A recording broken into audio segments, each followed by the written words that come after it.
This episode of the Primal Scream podcast is brought to you by It Works independent distributor Kathy Sculla. Go to kathysculla.myitworks.com. Check out their amazing products. And if you want to look at some pretty ladies. Oh, I'm assuming they all did wraps. They all did wraps. There's wraps on their tummies. Because their tummies look great. Oh, those were wraps on their tummies? I thought they just were showing their bellies. No, there's wraps on their tummies. I'm an outie. I'm an innie. They have a great skincare line, and they have vitamins and greens that you can check out. So go to kathysculla.myitworks.com and see it. Order some. Be an independent distributor. It's all good. Also, go to ecolips.com if you want a lip balm. You want to personalize your lip balm? Grab some. Yeah, man. Have some lip balm. Check it out. Some lip balm. It's all yours. We got Rocky on today from Rock and Rob. Don't take all the BandWagon. Just take one. These look very nice. They're awesome. We actually have a sponsor that will refill these for you if you have one that has just the right turning there.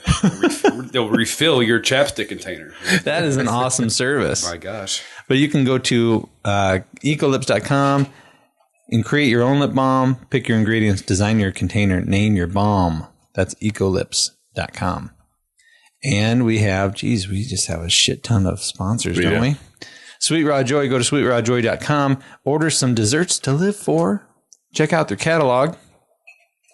Right there. There's some of their products. Everybody on YouTube, watching this on YouTube, can see this right here, this chocolate walnut fudge. Feed Your Joy fudge. Oh man, that's a Lori made me some as a gift. As a gift. It was so delicious and wonderful. Guy. Oh, I got her snowed. Go to sweetrawjoy.com. Check out desserts to live for. All organic, unbaked, uncooked. Great little desserts without sugar added. Wonderful products. Also, if you're a hockey aficionado, how you like that word? What's it say? Look at that. Oh my God, there's an X on the fanny pack. I'm sorry, buddy. Well, how odd that that's on there, because I mock Rock quite a bit for his fanny pack fetish. And if there's an this guy right here, he said, check out the wallets, cross out the fanny pack. That's somebody awesome. should tell this guy it's 2014. Fanny packs are in.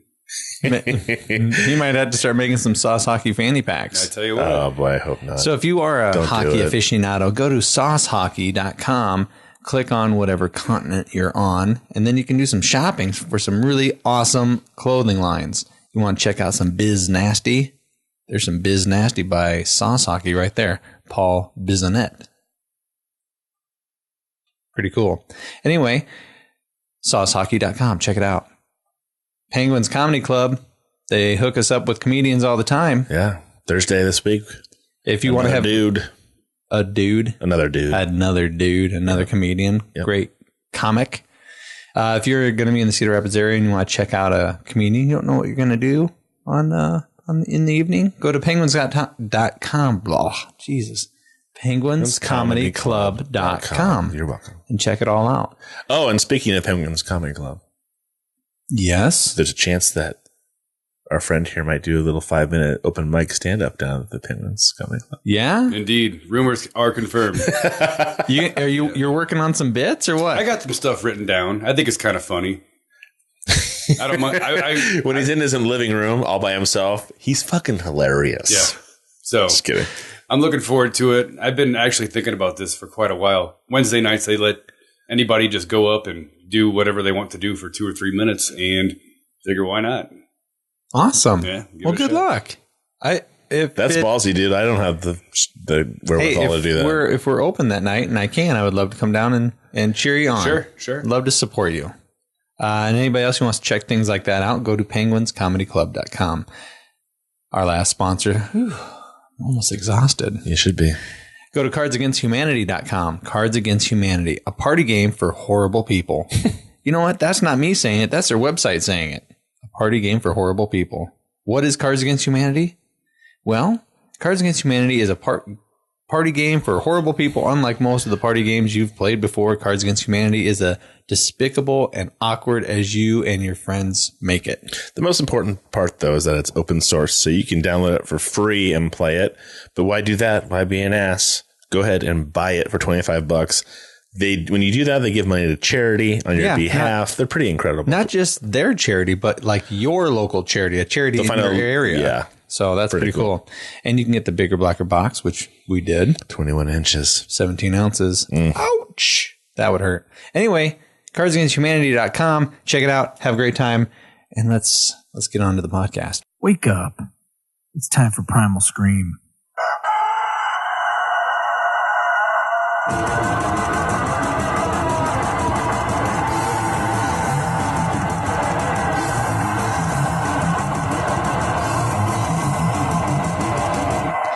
And welcome back to the Primal Scream. I'm Matt. I'm Todd. And today we have with us an amazing guy from a new podcast called The BandWagon, Rocky. Hello. From Rock and Rob. How are you doing? Pretty good. Now, for all of the BandWagon's listeners, here's our little, what would you call it? I don't know. A preface? I have no idea. Preface? We're going to preface this by saying, this is the Primal Screams podcast. It will be explicit, at least possibly from us. We're not going to go out of our way to be explicit, but it could fall on explicit ears. And once in a while, I do tell you to go fuck yourself. And so they may not like hearing that. There you go. Way to go out of your way. There, now it's stamped. It's a little gratuitous, but there you go. But Rocky, thanks for coming with us today. Hey, no problem. Thanks for having me on. We are going to start, as always, with a little Cards Against Humanity. Are you down with that? You all right? Yeah, sure. I'll give it a shot. I don't really know how it works, but... Oh, you're in for a treat. So separate your black and your white cards, please, just like we do in America. Thank you so much. Jeez. And next, the first rule is the person who goes first is the person who had the most recent bowel movement. Right. So when did you poop last there, buddy? Can't give you an exact time. Today, yesterday, last night? Yeah, of course, today. I'm a daily guy. Good for you. Early this morning. He's a kale smoothie fella. I would probably say around 8 a.m. Okay. I was probably around 9. I was probably like 2 hours ago. Well, then you're up. Yeah. And this is my third time going first. And I don't want people to think that I'm purposely trying to say, oh, I just did it. But I just was I was in your bathroom upstairs. You're a cheater. I was in your bathroom upstairs and I walked out and I said, just so you know, there's a huge black snake in your bathroom. Be very careful. Right? Yeah, you're a horrible person. Thank you. You're welcome. Thanks for wrecking. So the way it works there, Rock, is that we take turns. Obviously, these white cards are actually answer cards. These black cards are cards that I want you to give me an answer to. Now, the answers can be risque, funny, racist, sexist. They're all over the board. Yeah. But I'm going to read it off, and you want me to choose your card. So you needed to get to know me, and you know me pretty well. Yeah. Do I like something a little wacky, a little sexually dysfunctional, however it is? Okay. He tries to fucking mind fuck me all the time and say, oh, there's a really good sensitive card in there, rainbows and puppy dogs. And he thinks I'm going to pick it when I know he's actually reverse psychologizing me. Reverse psychologizing you? Recologizing? I said recologizing. You just mumbled the hell out of it, is what you did. Recologizing. Psychologizing you? Psychologizing. All right, let's go. Read your black card. My mom freaked out when she looked at my browser history and found blank.com blank. My mom freaked out when she looked at my browser history and found blank.com hashtag, or sorry, not hashtag, but backslash blank.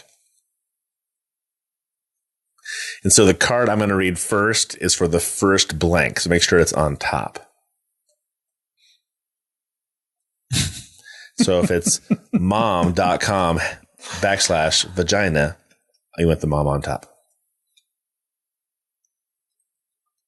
I get them? No, I'm going to hand them to you so that he doesn't know where they came from. So you just put them in a pile, 2 piles, 2 separate piles. All right. Go ahead, Todd. Open them up. Okay. Open your eyes. Oh, this is going to be great. My mom freaked out when she looked at my browser history and found my sexdungeon.com backslash Boris the Soviet Love Hammer. Oh, God. Well done. Whoever laid those cards. Well done. My mom freaked out when she looked at my browser history and found $1trillion.com backslash Hurricane Katrina. Okay. So It goes to the love hammer. And I only didn't pick you because you're new at this. I know. Okay. You did a great job, buddy. Thank you. Did a great job. Man, I couldn't believe I got the love hammer. That was awesome. I like that. That was pretty good. All right, my turn to read a card. And I says to you, members of New York's social elite are paying thousands of dollars just to experience blank. Members of New York's social elite are paying thousands of dollars just to experience blank. Close your eyes. My eyes are closed. Everything's kosher pickles. Let me know when everybody's ready. We're ready. All right, here we go.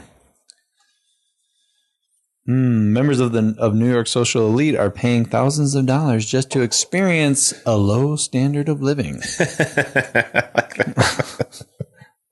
was great. Poor New Yorkers. Members of New York social elite are paying thousands of dollars just to experience doo-doo. I'm going to go with doo-doo. Who's that? Are you kidding me? I went All simple. right. I actually thought that Rocky's answer was the best. Yeah. So do I. All right. So now I get to read a black one now? Yeah. Now you get to read a black one. You get to be the judge. All right, here we go. This is your captain speaking. Fasten your seatbelt and prepare for... What? Eyes closed? Is that how I do it? Yeah.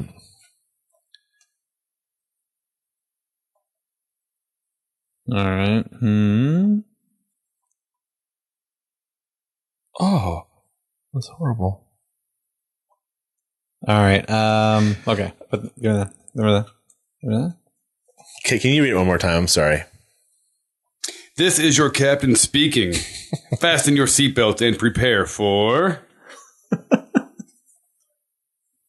blank. Okay. Boom. Right in front of anybody. All right, buddy. Go ahead and open your eyes. Read the cards. Okay, here we go. This is your captain speaking. Fasten your seatbelt and prepare for 3 consecutive seconds of happiness. Option 2 says, this is your captain speaking. Fasten your seatbelts and prepare for the gaze. I'm going to go with the gaze. Wow. So what This do I is the get? second round. I get the black card. You get this black card. Yep. The one, I win that one. And I'll take your 2 white cards and I'll put them in the dump. There we go. The dump pile. There you go. Dump Sounds pile. good. Right here. You got it. Oh, Just read your black card. all right. The 5 stages of grief: denial, anger, bargaining, blank, and acceptance. The 5 stages of grief: denial, anger, bargaining, blank, and acceptance. This is going to be great. So just one blank. Just one blank. Just one awkward blank. Mm-hmm. I have a good card for this too. Do you? Mm-hmm. All right. You're good to go. Open your eyes. All right. The 5 stages of grief: denial, anger, bargaining, ass to mouth, and acceptance.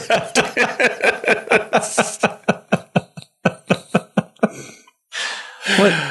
You read some of the most jacked up cards, Todd. That's really horrible. I really, Not good. Not a good that day. was horrible. The 5 stages of grief: denial, anger, bargaining, being a dick to children, and acceptance. Sorry, ass to mouth has just caught me off guard and is inappropriate. That's Rocky all the way. Good job, Rocky. Had to get rid of that one. Yeah. So what do I do with It's this? bothering you. That's yours to keep. Okay. That's So how you you've keep won score. one. I've won 2. Right. It's a good game so far. And I've only won one. So, and I can't win. So it's really down to you tying. How is this happening? You have 2. You must have 2. I have one that I have not read yet. Yeah. Oh, And then okay. one that I just Okay, won. I'm sorry. Yeah, and I I'm done. apologize. I apologize. This is a 3-fer. It's It's a 3-fer. I can't believe it. I went from blank to blank, all thanks to blank. I went from blank to blank, all thanks to blank. It's a 3-fer, ladies and gentlemen. This may take a while. So while we're waiting for the cards of our guest and our co-host, I'm going to soothe your savage love child with some hymnals from... I don't know. That's crazy talk. Are we good? Whoa. Hold on. Oh, Yeah, on. we're waiting. We're good. Okay, here we go. Good. Dropping them low. Drop it low. Okay, here we go. I went from grammar Nazi who are also regular Nazis. Grammar Nazis who are also regular Nazis. Let me see. To Grammar Nazis. Grammar Nazis who are also regular Nazis. To, man, I was having a hard time there. Bosnian chicken farmers. All thanks to farting and walking away. Interesting. All right, let me read. Quite the mix. Let me read that back so it makes sense. I went from grammar Nazis who are also regular Nazis to Bosnian chicken farmers, all thanks to farting and walking away. I can see how that logically progresses. Sure, absolutely. Makes a lot of sense. Yeah. Okay, I went from blowjobs for everyone to child protective services, all thanks to unquestioning obedience. That's awesome. Definitely the card. That is really is well. that? That's his. Oh my God, Rocky, Well done, you are Rock. owning this game, That's mister. awesome. Ponage. So that's it. So we're tied. We're still going to do Rocky's card, but we're Yeah, tied. because 2-2. I could bring this all three-way tie. Three-way tie. You actually won one? Yeah, I won one. That's surprising. You're Go ahead, dead. buddy. All right, here we go. In his newest and most difficult stunt, David Blaine must escape from what? All right. You're good to go. Open your eyes, Rock. All right, here we go. In his newest and most difficult stunt, David Blaine must escape from a box that is conscious and wishes it weren't a box. Not bad. He often puts himself into a box. Yeah, doesn't he does. He does. That actually fits rather well. Let's see what we got here. In his newest and most difficult stunt, David Blaine must escape from Zeus's sexual appetites. This one just fits too well. The I like box? it. Yeah. You're welcome. Oh my God, Todd has been on a roll lately. I'm on fire. I'm I'm on fire. You're an absolute terror. So what do I do with these? Give me all your stuff because we're done, buddy. Good game. Good job. You're the, Wow. You're the goat. You're the goat. No, not of this game. He's the goat. Can I have your card, kid? My wife is the goat. Possibly, She really is good. she's you didn't do amazing. this, by the way. You know that? Yeah, I did it. I did it way early, and then we just talked, and then I went up and got some beer and Oh, okay. Sorry. other stuff. Awesome. But Let's talk about why Rocky's here. Well, we could do that. you know what? He talks about. He's brought it up before, where he's like our standby. Like one of our guests will not show up. And he's the sub. We could really talk you about the the real sub? reason. The real reason why I'm here. Why are you here? Well, I was working out, and I got a text message, and they were saying, Matt and Todd were saying, hey, we had a cancellation. Can you bring you and your buddy over for a podcast? Buddy couldn't make it. I could. Here I am. Boom. Boom. Thank God for Rocky. Yeah, we appreciate it. We do. It's fun. We haven't done one with you for a while too, though. It's been a little while. It's going to be a good one for sure. And we had talked. Nate Diaz. I'm just going through the BandWagon podcast Facebook page. Oh, sure. Here, There were some good fights on last night, so we went ahead and posted some aftermath of some of those Nate fights. Diaz explains why he missed weight after he came in loss. 5 pounds over and got the crap kicked out of him. It wasn't a good night. And then he makes all kinds of excuses as to why he lost, which is typical of the Diaz brothers, if you know anything about them. Sure. Didn't the older one kind of, he's gone through like this, a much different persona. Like he used to talk a ton of shit. Still does. Oh, he still does. Yeah. I thought he had like really calmed down. No, not really. Those guys get themselves well known and popular because of their mouths, and that's their moneymaker, and they're not going to stop. He is actually going to fight Anderson Silva. Wow. I think it's in January. I could be wrong. January or February, one of the two. You could probably look it up quick to find out. But yeah, Silva's first fight back from his little leg injury, I should say little leg injury, from his leg break, is going to be against Nick Diaz at 185 pounds, which will be really fun to watch. And I'm actually thinking it's going to be a good fight because Silva, his weakness is getting taken down. He can get pummeled on the ground. We've seen that from Weidman. We've seen that from Chael Sonnen. And as long as they get him to the ground. yeah, as long as you get him to the ground. He's great at jiu-jitsu. But if you have a good wrestler, like Chael Sonnen, phenomenal wrestler, Chris Weidman, phenomenal wrestler, they own him on the ground. And so if you have good wrestling skills, you could beat him, and you can do it pretty easily. But Chael Sonnen never beat him, but he did own him for 4.5 rounds and got caught in a triangle towards the end. But Nick Diaz is not a wrestler. He's a boxer.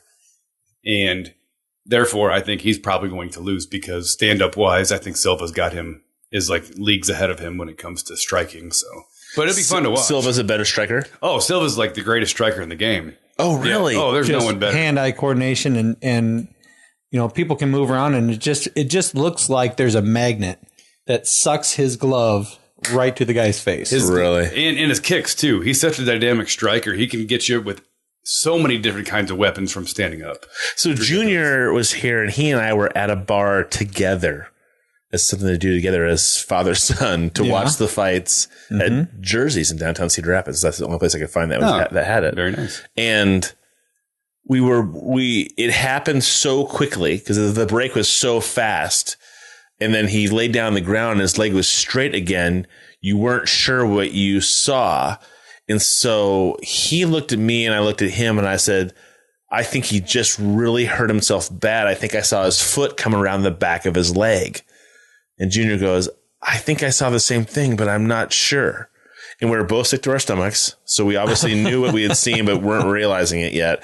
And then they showed the replay and you see his foot come around the back of his leg and his toe pointed at his head and go back. And you're just like, I don't think I've ever seen a break like that since Joe Theismann when I was a little kid with the Redskins, where Lawrence Taylor tackled him and his leg went, and then his knee went. It was just a break, right? It was the same spot in his leg as Joe Theismann, right in the middle of his lower shin, just snap. That happens quite a bit to kickboxers and things like that. Does it really? Yeah. I think he's shaking his head no, and you're saying. Well, I'm sorry. I should say, I should preface it, not quite a bit. I've seen it before on YouTube videos of kickboxers having that happen when they'll kick. The guy kicked another guy in one of the videos. He came back like it didn't even register, and he put all his weight on it, and that's when it just crumpled and he went down. Yuck. Yeah, that's no good. Well, and I besides the Silva break, I Googled, there's a 49er running back that just retired. He's 23 years old, retired, went back to school because he had a horrific knee injury in college. And so I texted my brother and I said, hey, do you know about such and such retiring? And he was drafted into the Niners as a junior when he got injured without even knowing, because he was such a dynamic runner, knowing that he was going to rehab and come back. And they thought he's going to be good to go. Once he rehabbed and was back, he was like, I'm just not sure it's worth it. And he stopped. And so my brother texted me the footage of that college game, and I'll find his name out later because I can't remember it. But it showed him getting tackled like anybody else, and so I was like, "Oh, he got tackled." And then it showed the trainers over there, right, with him, and it showed the trainer take his leg, which was sideways at the knee, pointing backwards and up towards his head, pick up his lower leg and position it into the right way it should be. Like everything was gone in his knee completely. And I got sick to my stomach just seeing it. And I didn't wait for the replay to go back and show what happened when he got tackled, because just the 2 seconds of the trainer putting his leg back straight again was enough. I was like, okay, I'm good. That's like the Silva break. Again, I can't watch that over and over again. It's just, I saw the replay on the UFC after that happened, and I was like, okay, I'm good. I can't watch that kind of shit. It's just, I don't know. It's just really destructive. I'm a pussy. Sorry. Oh, hey, remember the podcast that we were talking about? Todd and I went to Des Moines yesterday. I had to stop into the Apple store. Thank God. Here I have my Apple and my MacBook, and for all the geeks out there, I have a terabyte of hard drive, right? Mm-hmm. And I'm doing all this video editing with Premiere Pro, and I keep looking at my storage and it just keeps getting fuller and fuller and fuller. And I'm going through all the folders that I know of, getting rid of stuff after I've published them. And it just keeps compounding. And I'm thinking, holy shit, I've only got like 200 gigs left. Of a terabyte, which is a shitload of storage. Yeah, and we're 1,000 gigs, right? Yeah, right. So we go into the, on our trip to Des Moines then, to the Mac Pro shop, or the Apple store. We started talking about this podcast that I heard of, which was called Serial. Have you heard of this? No, I haven't. The person who does this podcast, whoa, I don't know what's going on. Oh, the person that does this podcast, here's the description. Serial is a new podcast from the creators of The American Life, hosted by Sarah Koenig. Serial unfolds one story, a true story, over the course of a whole season. The show follows the plot and characters wherever they lead through many surprising twists and turns. Sarah won't know what happens at the end of the story until she gets there. Not long before you get there with her, each week she'll bring you the latest chapter, so it's important to listen in. But this Serial thing is about a murder. It's about an actual legal case. And so she's just reading it. She's just reading it into a recorder, and people are just fucking fascinated. Well, they call it serial because of back in the old days when they used to have like serial mysteries, or it used to be radio shows called serials. Oh, really? It was a serial mystery or a serial drama or a serial comedy. And then you'd have the guy in the sound booth with two 2x4s going, Joe, come on in here so we can talk to you. Clock, clock, clock, clock, clock, clock. They were doing all the sound effects because it was also a bit of picture to build a picture in your head. Marcus Lattimore, by the way, is the Niner who retired before he even got started. Lattimore. Lattimore. Mm-hmm. Marcus Lattimore. Yep. And if you would like to go onto YouTube and Google Marcus Lattimore tackle, you can watch the horrid thing that's there. So, but anyways, those kind of horrific injuries are tough for me to watch. Like I think there's a couple arm bars I've seen in the UFC where they break the forearm and stuff like that. And it's just like, wow, that's really horrible. You wouldn't have enjoyed watching World Series of Fighting last night then. Oh, really? I think I'm saying his name right. Rousimar Palhares, the guy who Steve Carl fought and got put in the heel hook. Yes. Well, he fought again. He fought John Fitch, who's actually, I think he's ranked in the top 5 for welterweights in the world.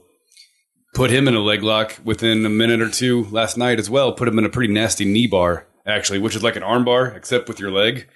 So making your leg bend backwards the opposite way, imagine that's your. Yeah. Yeah, it was nasty. He had to be. He tapped out? Did he tap out? Oh, yeah. But John Fitch was doing that to him, or he was doing it to John Fitch? No, he did it to John Fitch. Okay. And Fitch couldn't walk. He had to be helped out. It was bad. It was real bad. Well, so it makes you. So now thinking back to how nervous Steve Carl looked in that fight, and he already had a bad knee. That was the opportunity of what could have happened to him. Sure. For sure. So no wonder you're a little nervous about it. Right. And if you look at Paul Harris's record, you can go to SureDog.com and look him up if you want to. But it shows how he wins every one of his fights. Heel hook, heel hook, heel hook, knee bar, heel hook. It's all just leg locks. Is he like Ronda Rousey where he's just so good at getting into a position to get the one thing that they're good at? Is that what it is? Yeah, he's really good at it. He can slap it on from anywhere. That's the type of submission you got to get early in the fight, though, because once you start getting sweaty, it's pretty easy to slip out of those things. Right. So he goes for him early, and when they're nice and dry, so he can secure them, and he gets them quite often. If you just look him up, if you just type his name in that search bar up there, he'll probably pop right up. All right. So what is it again? Rouis, I believe. IMAR. I'm probably spelling this. Oh, there's the video right there. See his knee all turned. Oh, no.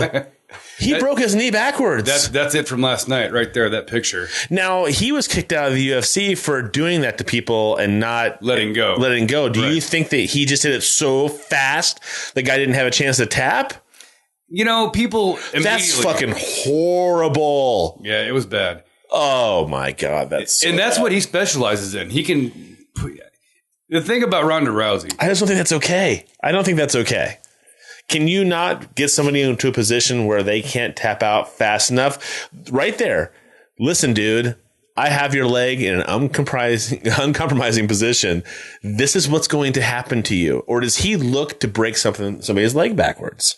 He cranks on it like you wouldn't believe, of course, until the ref stops him. So basically what I see from Paul Harris is his opponent will tap, but he doesn't let go until the referee comes and says, okay. I mean, he might be able to feel his opponent tapping, but he doesn't let go until the referee comes up and says, hey, it's over. I think that's why I couldn't be a fighter. If somebody tapped, I'd be like, okay, sorry, buddy. I let go. I don't know. I think that's a lot of people's when they're nervous to go into like a jiu-jitsu club of any kind and start learning this stuff. You have somebody like myself, complete novice. You get in there. I mean, I really had to trust you, Rocky, to walk in there and go, okay, I have to trust that when I tap, they're going to stop. They're going to stop because I'm going to get nervous or I'm going to get completely winded. And you're putting yourself into somebody else's hands. But MMA, we would never crank on something like that. Of course, no, ever. Right. You know? But MMA is all about, you know. But when they're in the cage and it's a real fight, they will crank on stuff. I mean, they're looking to break those bones. So, right. But in training, of course, you're not trying to break anybody's bones. God. Well, part of me just feels like, well, I'm not very immersed in the culture of UFC or mixed martial arts, but part of me says that if you get yourself into a position like that, where you are going to win, there's not much more that guy can do. I mean, so as soon as you start, I don't know. Type his name in that search bar. Go to Google, type his name in. It'll probably, Google gives you suggestions if you start spelling it half-ass. So type this name in? Yeah. Well, I'd go to Google. Okay. Because that search bar is not going to work as good as Google does. So just start typing ROU or PALH or whatever. H there. Rusamal Parharis. Right there. That's SureDog.com link right there. This one? No. To the left. Down right here. Right there. That'll give you his entire record. If you scroll down a little bit, it'll show all the green ones are wins, of course. The red ones are losses. But it tells you in parentheses how he won those fights. Look at knee bar, inverted heel hook, heel hook, heel hook. I mean, it's just all punches, leg locks, and elbows, heel hook, unanimous heel decision. Hook, heel hook, armbar, heel hook. He goes for your legs, basically. And they're almost all in the first round, if you notice that too, because it's hard to get them later on in the rounds. Oh, yeah. Due to being sweaty and all that. Yeah, scary guy. Real scary guy. Wow. Hell yeah. I mean, I trusted the fact that Steve was nervous about that fight. But then I'm sorry, I would rather tap out and be super nervous and see that. Not that Steve tapped out without getting hurt. How is Steve doing? I don't know. I haven't really talked to him. He was released by World Series of Fighting. That was pretty public because he went to Twitter with his frustrations. He went to social media, and they had not gotten him a fight, and it was almost coming up on a year. And so he was getting frustrated because he's got to pay his bills. So he goes to social media, vents his frustration, saying, hey, World Series of Fighting, give me a fight. I'm paying my bills on credit here, yada, yada, yada. Next thing you know, they released him out of his contract. And so now he's a free agent, and he's not signed with anybody. Yeah. Wow. That's a terrible spot. Yeah, it sucks. Especially when I think he turns 30 this month. Well, he's a good fighter, too. Yeah. You know?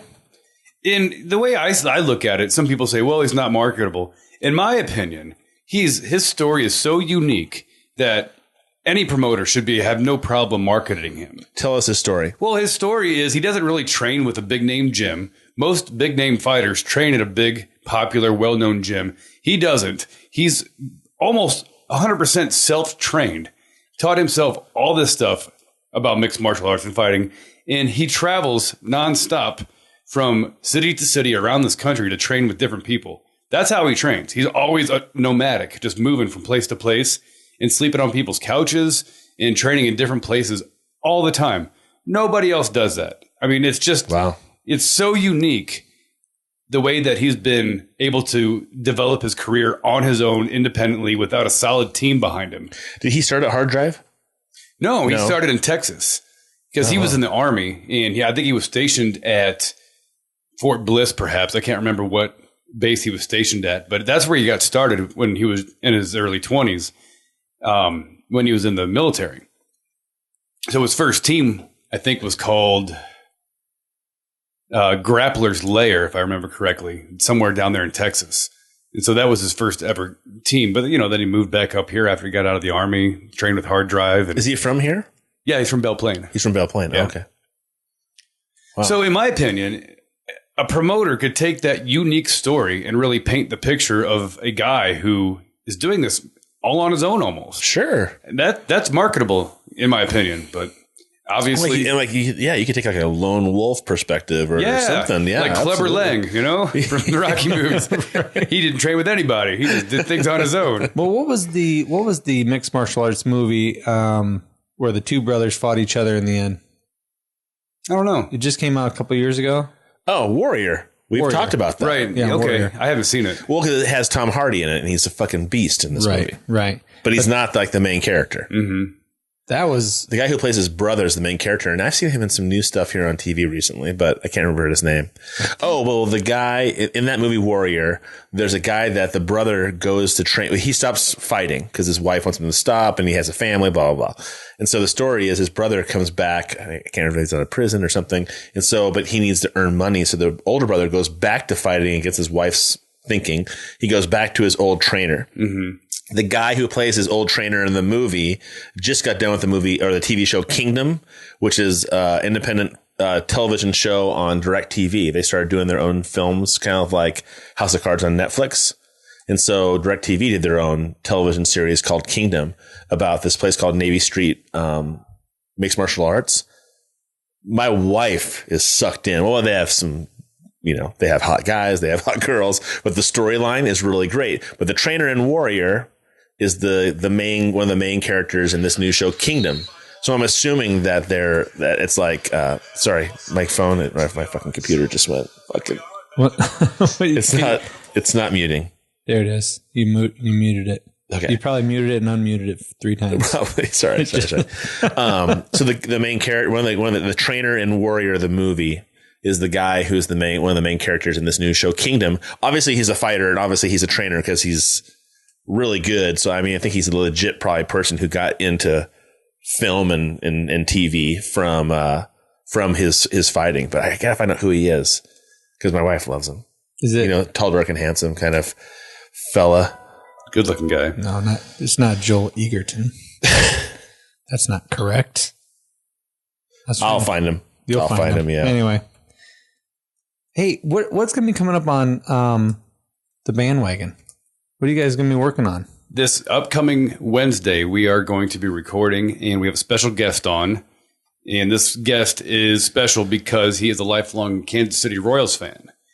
And if you've been following baseball, Kansas City Royals just had their dream season where they went undefeated in the playoffs all the way up until the World Series, where they had a very competitive World Series with the San Francisco Giants all the way to Game 7, where their dream season was brought to an end by a single game, and the Giants stole the World Series. And so I want to talk to this person about what it's like to be a lifelong Royals fan, a team who normally doesn't do well on a regular basis. So when they do, it's like a Cinderella story. Yeah. I want to talk to him what it's like to have that Cinderella season, then have it taken away in one game and to see what it feels like. And to get him, Rob and I want to get him to experience the heartache that comes along with that. And then we want to explain to him how that's not necessary and hopefully get him to convert, to get him to join on the bandwagon. God, you guys are so great. God, that's such a fantastic idea. I can't wait until the Cubs are that close and you pull in like a couple Cubs fans and you just fucking lay them open for the world to look at. The Cubs just picked up John Lester. They're gearing up for 2015. And I tell you what, there's a lot of Cubs fans out there. And one in particular yesterday just brought it to my attention that next year is 2015. And according to the movie Back to the Future 2, the Cubs are supposed to win the World Series. Oh, my God, that's fantastic. Wouldn't that be amazing if they did? That would be crazy. Steven Spielberg would be a god. They're spending a lot of money. I mean, they're already making moves. Like I said, John Lester's one of the best pitchers in the majors. And we actually featured John Lester in one episode of the BandWagon because midway through the season last year, he played for the Boston Red Sox, who were at the time the current World Series champions. Well, Boston was like 20 games out of first place, totally dead last in the cellar. And so John Lester, we thought, made an amazingly smart move and got himself traded to Oakland, who at that time had the best record in baseball. But now he says, you know what? They didn't do anything. So now he's going to the Cubs, which we kind of think is a career-ending move, going to Chicago, which is like a black hole for all talent. But the best part is you guys keep that kind of perspective. But if the Cubs win the World Series, oh God, you're on it. You'll be on the BandWagon, right? That's the best part. A lot of our callers try to tell us like, you won't be able to celebrate with us when the Cubs win, and we're like, yes, we will be able to celebrate with you.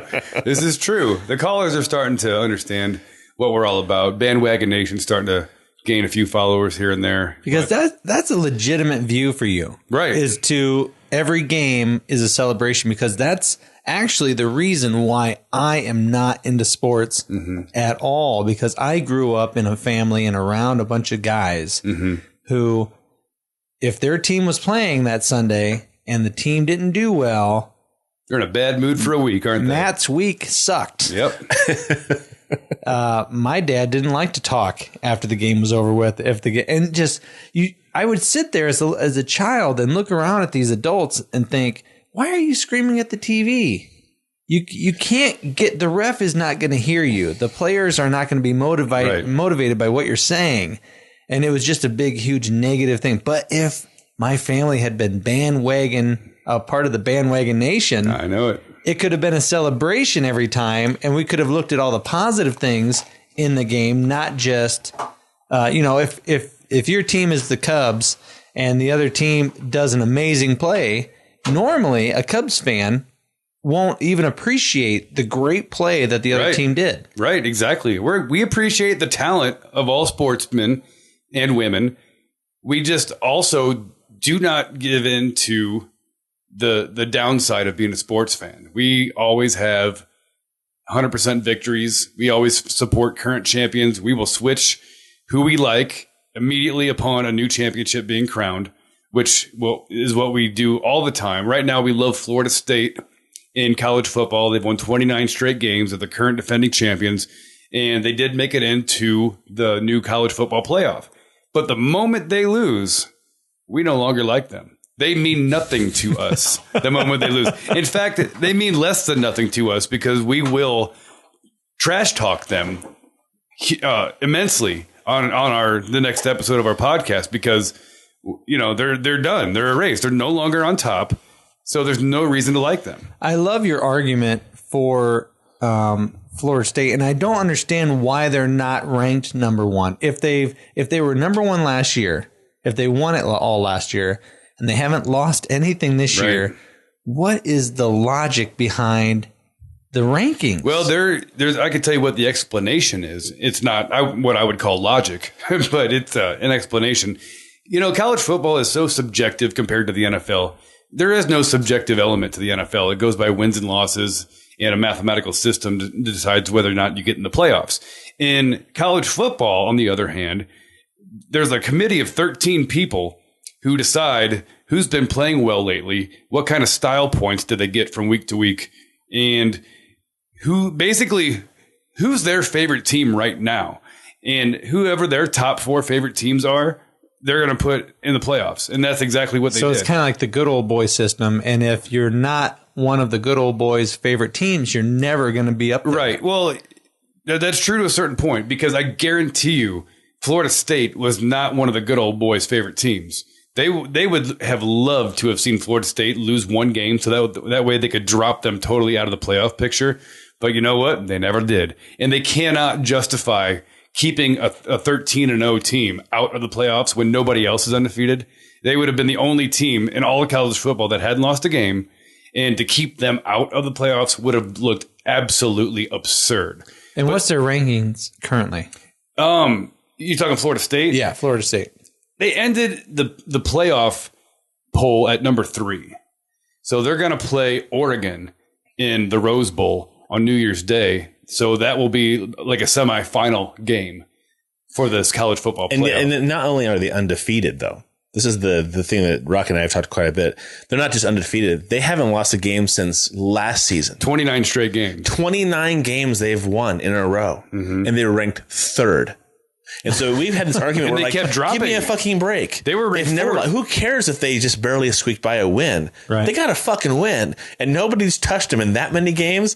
How could you possibly? And we were talking about this in the past too, where I saw a guy on ESPN. Forget what show it was. Some guy, I can't remember his name, but he's like, I can't. It was before they came out with the final 4 people for the playoffs. Yeah. And he was just saying, I can't stand how this is working. How can they take somebody to 3? And how could you take? They went to 4. Yeah, 4. And how could how could you take TCU and somebody else or and Baylor and say they're now 5th and 6th and then bump them up if they do a good job because you haven't ranked them out? How can somebody go from 6 to 3 or you haven't played this out? Like it looks like, there's some consistency to it. And then of course it came out and the guy's like, listen, I'm happy with the end result. This is how it should be. But how they got here was really fucking sketchy. If you break it down this way, Florida State started the season number 1. They started the season before any games are played. They were the preseason number 1 ranked team in the country. And then as the season went on, they kept winning, they kept winning, they kept winning. And along the way, every other team lost at least one game. But they never lost any games. Right. So somehow they went from number 1 to number 4 by being the only team that never lost any games. And I think it's, I don't know if it's the SEC definitely has influence over people. And I think the SEC is definitely a better, I disagree. I think there are parts of the SEC that are better than the Big Ten, the Pac-12, and things like that. But there's something about Alabama and Alabama's frantic fans and their influence because Alabama has been number 1 for a really long time, and Florida State is still there, never losing every single week. And even though Alabama's creaming people, you know what the committee will tell you. They're just squeaking by these mediocre teams. Florida State, I'm talking about. They just kind of win by 2 and 3 points here and there, and they don't look like a championship caliber team from week to week. But you know what? They get the job done. That's why I think the nuance has to be taken away. Like you said, NFL numerically, you wins and losses. Right. It's you have a wild card. Process. If you start winning in a wild card season, good for you. You can get yourself into the playoffs and even win a Super Bowl as a wild card team. Raiders have done that. It happens all the time. Happens all the time. That's okay because but you are winning to keep moving forward. There's no committee in the NFL that says, "Oh, you guys won by 14, the other team won by 28. The guys that won by 28, we're going to give you guys a playoff spot." Even though you're 4 and 6 and somebody else is 6 and 4. Now, correct me if I'm wrong, because again, I don't follow sports very often. Depending on a school's rankings, do they bring in more money or less money? I mean, is there a financial windfall if you're ranked number 1? A good example for that, if you don't mind me answering this real quick, a good example of that is the Iowa Hawkeyes. The Hawkeyes have stunk continuously for probably the past 5 years, have barely kind of been like lukewarm, mediocre team. But they know that if they put the Hawkeyes into a bowl game, Hawkeye fans will fucking go anywhere in the nation to watch them play a bowl game. And so there are people that feel like no matter how bad the Hawkeyes do, they're always going to have a bowl game. But does it financially impact the university week by week by what their ratings are? I think it'd be minimal. The only way I could really think that it would impact them financially is if they're ranked higher, they're more apt to get television spots, which brings money in for the university, of course. So the rankings do matter in that regard, but other than that, I mean, you don't get paid from the NCAA based on your ranking. It's just that if you are highly ranked, you're going to garner more attention from the media and probably get televised games. I didn't know if there was like a nefarious reason why there would be this 13-man council that would be like, that one makes more sense. It was pretty diverse. I mean, like Condoleezza Rice, was on it. I mean, it was a really strange group of people. You know what's interesting? And they made them watch all the last games last weekend together as a group. They couldn't be off by themselves doing it. They did it as a group together. So they could have discussions about it. But the one criteria that shouldn't matter above everything else is, did you win your football game? Yeah. Did you win? There's no need for a goddamn council if you do that. That's part of it. Right. Why have all these why have all these things that are kind of like untangible ways of deciding something when it really is just about the numbers when it comes to sports. It kind of makes me, this is the first year they've done this, and it kind of made me miss the computer BCS system from last year. Which everybody bitched about. Everybody bitched about it, Yeah. and rightfully so. Rightfully so. This is a little bit better because you have 4 teams instead of 2. But now you've got so much more human subjectivity interjected to the equation, which is just proving this year to be just ridiculous. But it is what it is. It's just college football. It's not the end of the world. It's fun to complain about, but even more fun to watch. I don't care. I'm telling you, I was telling we were talking about that run on the first. There's a run for a 5K that we're going to run that Matt and I are running. And my first thought was, though, there's some serious goddamn football games that are going to be on. Oh, on yeah. the first and this. Is it the second? It's 2 games on the first. That are those are 2 semifinals? No, I think it's one day, one the next day. I'm pretty sure. And I think the other semifinal game, I'm not 100% sure. I think it's the Sugar Bowl, and it's Alabama versus Ohio State, which is going to be very fun to watch. I think it's going to be a good game. Ohio State looks amazing right now. The way they dismantled Wisconsin, I think it was 59-0. Nothing. With their third string quarterback. I think the whole country was flabbergasted. I don't think the third string quarterback issue is. I don't think that's an issue at all because I think that your third string is probably in college at least your youngest player or one of your younger players who's stepping up, but he's going to be talented. Period. Oh, talented, but reps probably not as many. But I think that's going to be a fantastic game. The Oregon game, I'm not quite so sure of.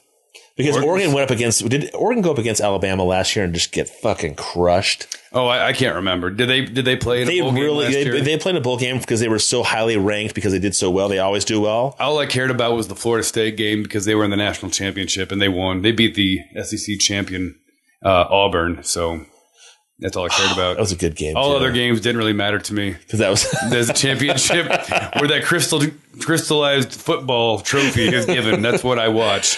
I still think it's a better system.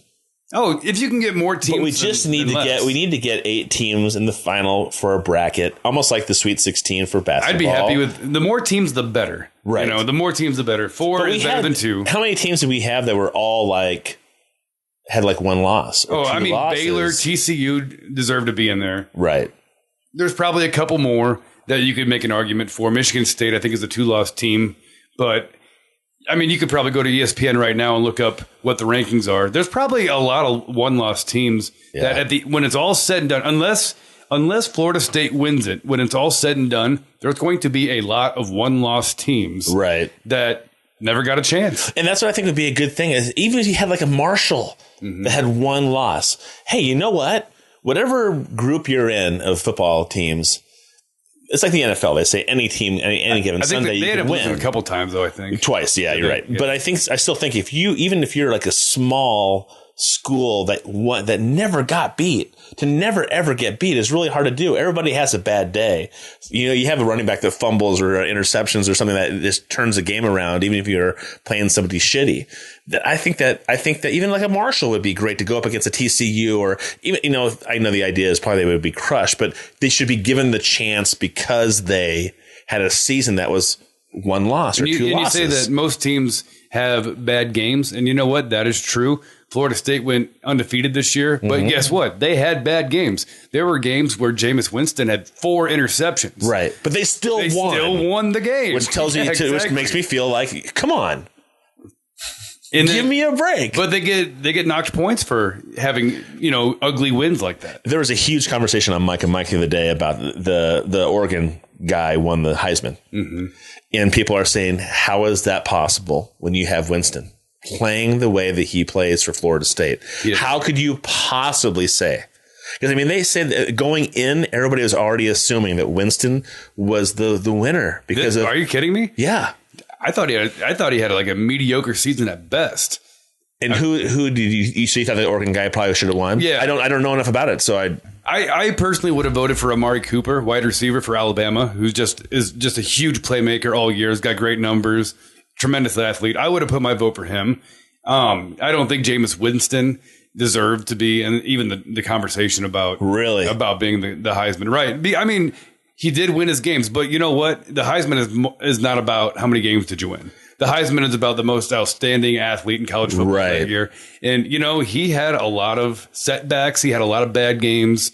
And don't get me wrong, they won. But, like, you're looking at individual performances. Right. We're no longer team focused. And in my opinion, you know, it should have been Amari Cooper, perhaps Melvin Gordon, that running back for Wisconsin. Yeah.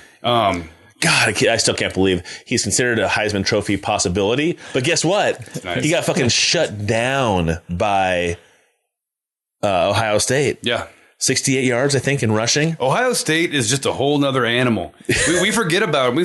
The analysts forgot about Ohio State all year because they lost a game early to Virginia Tech. But you know what? They just kept on winning after that, and they won on a roll. Do you see this guy over here? I mean, yeah, we've known him for a very long time, and now he just rattles shit off, and it's like basketball or baseball or football. Yeah. He's got this shit going on. I was going to ask you, how much has the bandwagon changed you? The podcast, how much has that changed you as a fan, as a fan, as a person, your interests, how much you're involved in things? There was a time in my life where I was like super into college football, and then there was a few short years where I got out of it. Getting back, doing this podcast got me back into it, and it reminded me how much I loved watching football. And so now that football's over until bowl season, yesterday I found myself bored. Like, oh man, there's no games on. What am I going to do? So it's kind of reignited an old passion that I used to have. I used to really love college football. Oh, that's cool. I didn't know that about you. I was a huge fan. Now I'm back into it, and it's really fun to watch. And it's really fun to watch knowing that I have a platform to talk about it. You know, the BandWagon podcast every 2 weeks, which is really fun with Rob. In a really in a very entertaining way. I mean, it really is enjoyable to listen to. And, you know, I follow college football very closely because it's my favorite. NFL, I follow less closely. Baseball, Rob and I only start watching in October because that's when the playoffs start, and it's pretty boring up to that point. Right. Soccer, we kind of ruled that out as not even a sport. Yeah, not even really a sport. I was going to tell you that the Green Bay Packers are set here to lose to the Buffalo Bills right now. We're about 2 minutes out. 2 minutes out in fourth quarter or what? With nine points behind in the fourth quarter. Yeah. So it looks like the Buffalo Bills may take down the Green Bay Packers, and I'm a Packers fan because I think they're so great as athletes. How's the Seahawks doing today? World champs. They're playing the Niners at 3:30. Oh, they're on at 3:30. Nice. Yeah. We'll be doing podcasting at that point. They're on a roll right now. Yeah. My brother-in-law's meeting me at my house afterwards to watch the end of the game. And very nice. Very nice. Well, I got to ask you, one of the things that I really enjoy about your podcast is the GOAT. The GOAT. And you guys have found a way to apply the greatest of all time, the GOAT, to all these different the GOAT of pitching. And the GOAT of the quarterback GOAT. Dude, it's the GOAT of the whatever. state that has the most Miss America wins. Oh, yeah, that was a big deal. You name it, they can find a GOAT for it. And it's things that I never would have thought of myself ever. I joke around with him saying, oh, you know, the GOAT, like the other day, he said the GOAT for boy bands.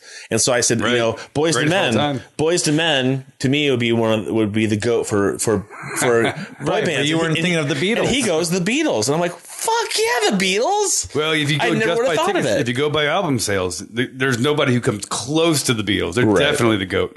You know, we're going to talk about that this Wednesday on the bandwagon.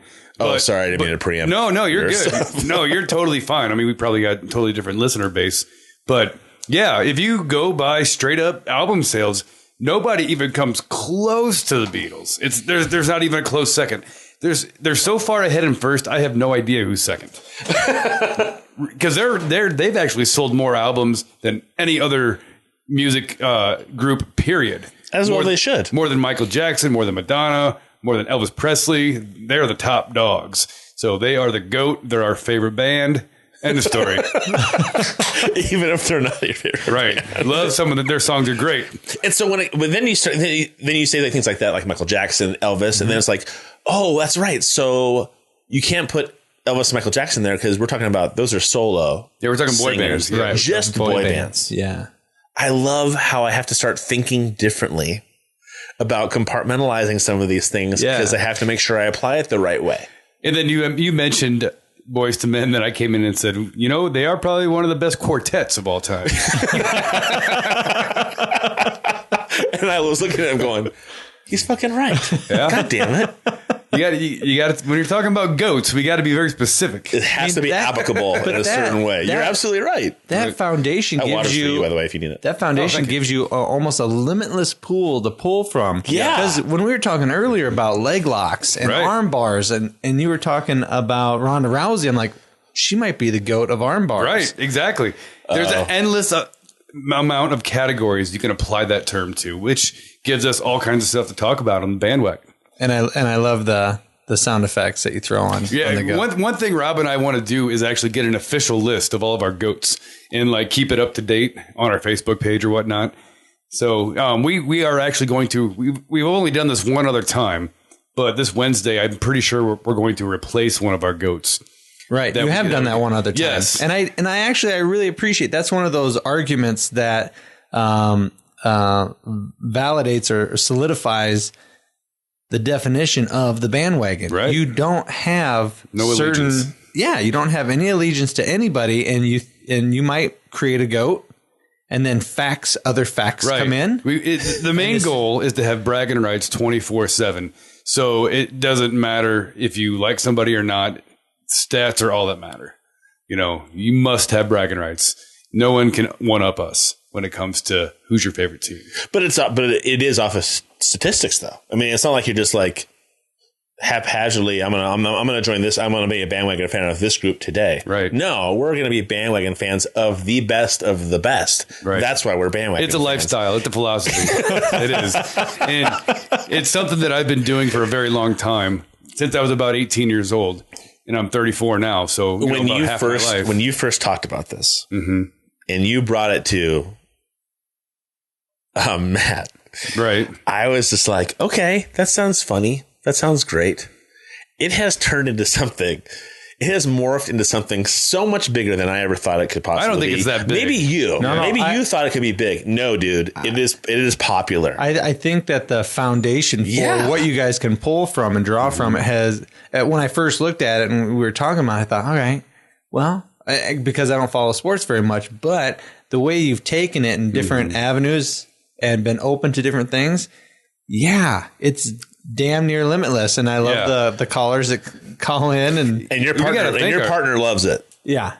We got to thank our callers because it was a caller who actually gave us the information that led to us changing one of our goats. We had Morton Anderson as the greatest football player of all time because he had the most points. He's a kicker. He was a kicker, had all these points. No one even come close when it came to points. Morton Anderson, we named him the GOAT, right? Well, a caller calls in, let us know, hey, you guys named Morton Anderson the GOAT, the greatest football player of all time. He doesn't even have any championships. And right away, Rob and I were like, whoa, we need to check into this. And we did. We checked into it. And on the next podcast, we acknowledged the fact that we were wrong, and we named the new GOAT. Okay, so then Adam Vinatieri. That could be a little muddled though. Because if you're going to go off straight to statistics, if you go by points, if you go by championships, it'll be totally different. Is at Rob and I's discretion. And so basically, what we did is we said, okay, Morton Anderson has the most points. We just kind of assumed he had a couple titles here and there. Turned out he didn't. Easy assumption. So the person who has the third most points of all time is Adam Vinatieri, another kicker. You probably heard of him. But he's got shitloads of Super Bowls. Yeah. So 3 or 4 or what? It's a lot. He's got enough to make him the GOAT. Okay. So all he needs is one. So the combination of being the third highest scored in NFL history and then having like 3 or 4 championships easily makes him the greatest player of all time. Okay, because he's not that far behind in points probably. Right. But it's really easy to. And you know what? Being a kicker is the hardest position in the whole game. Now, how are you going to prove this? Prove what? You, as one of your earliest podcasts, you were saying that you were going to be doing an experiment to prove. Oh, sure. Rob and I were going to actually make a video that shows like us throwing a football back and forth and saying, oh, look at us. We're playing pitch and catch with a football. Pretty easy to be a quarterback. Pretty easy to be a receiver. and then we're going to, show us also running with the football, doing some jukes here and there. Being a running back's not too hard. And then we're going to set up for some field goals. And then we're obviously going to totally miss them because it's a hard skill to actually perfect. And then we're just going to prove based on this experiment that we could pitch, we could throw the ball, we can catch the ball, we can run with the ball. Obviously, any normal guy can do that stuff. At the average but no level. normal guy can kick a field goal. That takes skill. That's why Adam Vinatieri is the GOAT. That's pretty awesome. Yeah. Yeah. But this Wednesday, we're also going to replace a GOAT, Michael Jordan. He is currently our GOAT for the game of basketball, but that's changing, I'm pretty sure, on Wednesday. Okay. Now, by the time this airs, yours will already have aired, so you don't have to worry about it. You're okay to say it. Yeah. So if there's any people who listen to both podcasts, you will already know that Bill Russell is going to be the new GOAT. Bill Russell. Yeah. Old timer. My God. Look him up. He is just ridiculous. Played 13 seasons, has 11 championships. Boom. GOAT. Don't need to say anything else. He's got 11 titles in 13 seasons. All I can think of is Jordan being like this going, in the crowd with his 6 championships. And then Russell not having enough fingers to show how many he's got. It's like, oh, you got 6? That's cute. Double it. I mean, undisputed, unquestionably, he's the GOAT. Yeah, just That's man. pretty impressive. Yeah, I think that having to delve into sports giving you that much larger of an appreciation for the skill set of people that you don't even think about anymore. It's just like, in my eyes,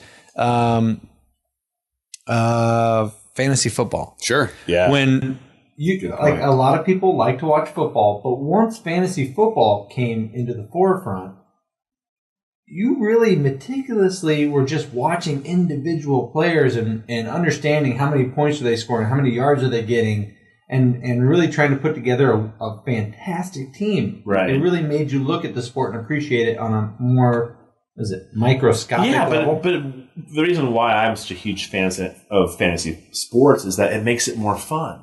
Yes, I'm a Niner fan and I love watching them. But that really limits me.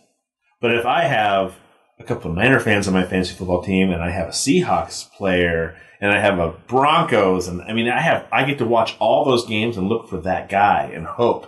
Then it makes it more fun at times where I'm like, half my fantasy football team is playing the other half of my fantasy football team. And so I'm hoping that this one receiver gets a shitload of yards and gets me points and a touchdown, but doesn't do it enough that it offsets this side doing my defense or something. So, it could be even more like, it makes it more fun to watch. So I was talking to your kids today. I'm like, you and I are going to do a football team together this next year because you like it and it's fun to follow it. If you can get involved now, it makes you enjoy the game of football more because you're watching everybody, not just focusing on one team. I will say this, and if we have any BandWagon Nation listeners out there, you probably already know this because Rob and I have mentioned this on our podcast before. But we, in BandWagon Nation, strongly recommend against joining any fantasy football leagues. Because, you have no control over, once you pick your guys, you're locked in. You can't change. So, the whole point of being a bandwagon fan is changing with the times, changing with whoever's good at that moment. So you could lose every week and there's nothing you can do about it. You can't, it goes against everything we stand for in BandWagon Nation. So if that would be your living hell. Right. You get locked in and your team could just suck ass. That's right. So you never officially join a fantasy league, but what you can do is you can tell people that you're in a league and then, talk about how, and you can see who did well that week and say who was on your team based on who did well. Here's your way around to manipulating this situation. So Aaron Rodgers has 500 yards with 0 interceptions and 4 touchdowns. You could say, oh, he was on my fantasy team. Just advertise it on your Facebook, social media. You had a great week in your fantasy. Just make it up. How's the Oracle doing? Oracle is always doing well. He's an enigma. Yeah. And he's wrapped in a shadow. Yeah. In a dream that Rocky had. I've never seen his face. I've never seen his face. Neither have I. Yeah. But he has really wonderful knowledge that even surpasses your own. I have no knowledge compared to the Oracle. I am nothing. He's like a sports savant. And it's not just sports; it's life in general. He just knows all this information. It's all in his brain, and it's at his disposal to spit out at any time he wants to. It's just amazing. It's amazing. I miss the Oracle. He hasn't been on any recent podcasts, unfortunately, because the Oracle is a busy man. He's a busy man. I think the times only work for him like once or twice. It takes a lot of work to be that smart. Yeah, it does. And I'm sure the Oracle has a family. What's interesting? I don't know. I have no idea. I don't know what he looks like. I don't know. He's in an egg somewhere, just with nothing but screens all around him. I was talking to Rob about this the other day, and is actually on air on the BandWagon podcast about how right before Game 7 of the World Series, I told him that the Giants will pull Madison Bumgarner out if their starting pitcher gets tired, and the Oracle told me no. He said he's only had 2 days rest. They won't pull him out. But guess what happened? Inning 5, they pull in Madison Bumgarner to finish the game. He finished the game, and we named him the GOAT, the greatest of all time pitcher in the World Series history. And so basically, I proved the Oracle wrong.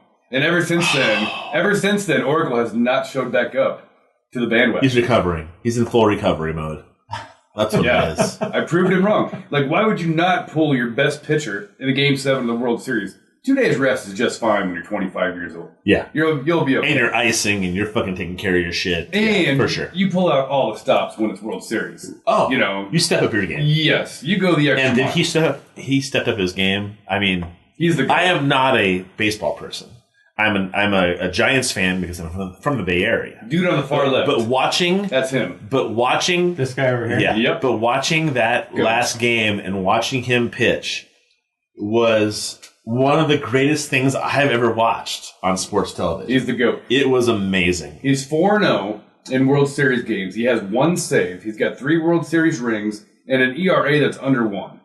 I mean, this guy is just unbelievable when it comes to the World Series. He has good stats for regular season pitching. There are pitchers that are better than him statistically when it comes to the regular season. But when it comes to the postseason, and that's all that matters, this guy is by far the best of all time. Of all time. Hence, we named him the GOAT. Remember the movie For the Love of the Game with Kevin Costner? Yeah, horrible movie. I love that. Horrible I actually love that. It's a horrible movie, but it's a fun movie to watch. Because Sure. what's the girl's name in that movie? It doesn't matter. She's married to John Travolta. Yeah. She's a horrible actress. Anyways, about that movie was a guy throwing a no-hitter at the end of his career. Right. But I think it gave you a good insight as to the level of focus you have to have, the long-term effects on your body, and you're put in a situation where you have to kind of step up and go beyond yourself to do something. I think that Bumgarner's pitching was like that. I had that feeling of because I don't think, obviously he's a young guy and he's healthy and he's pitching well. He's expressionless out there. But I'm telling you, the level of focus and concentration. What did Kevin Costner say? Have. What did he say? Clear the zone or clear the mechanism? Clear the mechanism. And he would zone out all the noise. My wife teases me when I see people like the U.S. Open, when somebody wins the U.S. Open championship for tennis, right? And they're intensely... Picture. They're getting their trophy, and you realize they spent 2 weeks... Bottom right. Picture. Bottom right picture. This one? Other side. Of me celebrating... I'm sorry to interrupt. This one? Yeah, that's me celebrating the World Series championship. Yeah, that was a great day. Rob's got a good one, too. Yeah, Rob has the same picture from his living room. I'm sorry to interrupt you. I just thought it. What were you saying? Your wife what? I get teary-eyed. Yeah. When people win championships. Because I feel like... Me too. Because I feel Every like... time. And I don't have to be their follower, their favorite. Like, if I see somebody... my biggest one's the U.S. Open because I love tennis. But when I see somebody who spent 2 weeks, who has the intensity and the focus to play 3 games, 5 games in tennis, and they get to the end and they're done and they won the whole thing, I can only imagine the release of, stress. Oh, I'm finally finished. and that gets me teary-eyed. And I thought the same thing when Bumgarner won. You know, at football, I don't get teary-eyed for football, but I mean, I just think that when individual kind of, and pitching is kind of an individual sport, but not so much. But I noticed you're looking at the article with the Power Ranger. The Green Ranger wants to fight CM Punk. It caught my attention. The UFC is turning into a circus show lately. CM Punk, if you don't know, was a professional wrestler in the WWE. Right. Very popular professional wrestler. And now he's signed with the UFC. He asked Dana White if he could fight in the UFC. He said, sure. Even though he's never had any fighting experience whatsoever. the draw. Now, I would think that would just piss off real fighters that are just scraping by trying to get into the UFC. Right. And for them, even for the ones that have been around for quite a while, I can see how it would piss them off. You know, it's their career. They've been doing it for, a decade or whatever. And here comes this guy who just wants to, scratch an itch that he has and go do something different. And he can just walk into the big leagues and do it. You can't just walk into the NFL and say, hey, I want to play and be a linebacker. Hey, can I come and be a linebacker? No, you got to prove yourself. You don't have to prove yourself, obviously, in the UFC. They'll let you in if you're going to sell tickets. Right. If you're a big name. Yeah. So now, Jason Frank, I think his name is, if you ever watched the TV show Mighty Morphin Power Rangers, he was the Green Ranger. And he's actually been fighting for a little while. He's got a 4-0 record last time I checked. Now he wants to fight CM Punk. Jose Canseco called him out too. Jose Canseco wants to fight CM Punk. I am Jose Canseco. Yeah, I posted it. There it is right there. Does Jose Canseco deserve a shot at CM Punk? I would love to see Canseco. So why are all these guys trying to call out CM Punk? They probably want a payday. They know there's a lot of money in it. Or do you think they feel like what we're saying is like, well, fuck, you haven't done anything, and you get a shot at the UFC? Well, it is not right, in my opinion, but it just kind of shines the light on the fact that it is a business, and they will sign people who will bring viewers. Well, because I think of, I immediately flash back to watching, Carl fight. Sure. I flash back to watching Keone fight, where really good fights, and I'm just like, we're rooting for him, and we're sick to our stomach, and then you have somebody who's just like, just for show, for glitz and glamour, is going to be doing it, going, well, we know some pretty legitimate people who are good fighters who are trying to do something, and you give this guy here's some asshole. Oh, by the way, the Bills stripped Aaron Rodgers of the ball and got a touchback and just won the game. Yeah, the Bills are terrible. The Bills just beat the shit out of the Green Bay Packers. I cannot believe that happened. Anyways, I have NFL Sunday Ticket on my computer, by the way. How awesome is that? Yeah, look at that. This little Ben Askren posted that, I believe. Because you know who Ben Askren is. He's a Olympic wrestler. He won, I think, 2 or 3 NCAA championships wrestling at the University of Missouri. And he's been fighting. He's like 15-0. He was the Bellator champion. Now he's the ONE FC champion. And when he was a free agent, Dana wouldn't take him. But he, saying that he wasn't talented enough or whatever. Now he's taking guys who never even fought before, right? Just because they're WWE wrestlers. Yeah. I mean, is there? I would think there would be a huge movement that would be nervous or pissed off that Dana White's going to turn this into a joke, like how people viewed the WWF or the WEC or WWE now. Mm-hmm. It's no longer the World Wildlife Foundation. Thanks to that group, they got the name changed. Yeah, that's good. I mean I don't like that about the UFC. I looked at the UFC and I thought, okay, you're taking the different disciplines of martial arts and you're putting them up against each other and you're going to see who's the best. It's legitimate. Yeah, I totally agree. It is legit, but when they do things like this, it kind of makes you think, circus show, here we go. Yeah, it does. Mm-hmm. My wife and I were watching last night on Fox and watching those heavyweights battle, Junior versus I just blanked on it. Anyways, watching 2 heavyweights just battle it out for 5 rounds. You're like, okay, this is some legitimate shit. Stipe was his name, I think. I can't remember. Junior Dos Santos. Anyway, it was a great fight. It was a great fight. Went 5 rounds, and it was a battle. And you're just like, okay, now this is what fighting should be like. It shouldn't be this game show. Well, something that's actually gaining in the jiu-jitsu world is, what is that? What's it called? They're coming up and they're doing 20 minutes nonstop. and the only way you win is by submission. Oh, that's kind of cool. So you don't get to win by points or anything. No, You have to it's tap them not out. points style. It's just nonstop. Go, go, go, go, go. Nice. That should be fun. You haven't heard of that one yet? That's intense. I've heard of some jiu-jitsu tournaments having rules similar to that, but I don't know if there's an actual name for that type of jiu-jitsu event. But that sounds like the way to go. Yeah, I mean, jiu-jitsu is all about making your opponent tap. I wonder if Gronkowski for the Patriots would be a GOAT someday as a tight end. I don't know. Never heard of him. Is he awesome? Yeah, he's incredible. Yeah, Gronkowski for the Patriots. I think that because of Tom Brady being so prolific, I think he might go down. Who right now is considered the greatest tight end? Who was the tight end for the Atlanta Falcons? Tony Gonzalez. He's in a Hall of Fame tight end. I think Gronkowski could be up there. I'm sorry. This is Metamoris. Oh, Metamoris. Yep. This I've heard of this. This is the new Third generation Gracies? Huh. Yeah. No, be damned. So, the Gracies, obviously, they started the UFC. Right. And one of the things that they've said for a long time is that they are sick of the point scoring, jiu-jitsu turning into this point system of fighting. And it should be, there is only a winner if you submit. If there's no submission, there's no winner. So you can get to the point where somebody is like so exhausted they can't go anymore, and they get an armbar or they get caught in something. Because that's kind of what you guys do when you do jiu-jitsu anyways, right? Well, I mean, there's two guys doing jiu-jitsu. You're getting phones so they can't talk anymore.